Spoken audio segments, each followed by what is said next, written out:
Because we now have this big, beautiful tech center that has been graciously built for us by the county, we have the opportunity to host much larger events. The kids, as second-year students, are really taking ownership of what that means to have an event space. So hospitality works with different customers, we'll call them, to bring in that business. I'm making a catering order for pretzel bites. We're making 5 dozen of them. It's pretty fun. I like to knead dough. We are working with our community partners and businesses to help create different shadowing opportunities, different internships.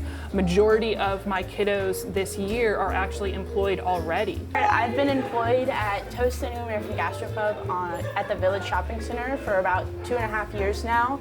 I work in the back of house there. I make the biscuits every Saturday and Sunday morning for brunch, fresh out the oven every morning.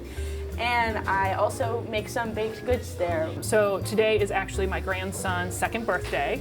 And for the last month, we kind of had a little competition going between the students. They had to figure out and create a design for his birthday cake. And Charlotte's design won, which is pretty fantastic.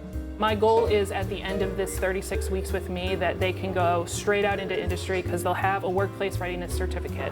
They're going to have serve safe food handler or managers as well certificate, and it makes them that much more employable. Here we do real catering orders, even though it's a school setting, and that helps me when I get into the kitchen and I have to make these big orders of coffee cake or biscuits, and I can handle it because I've been taught how to.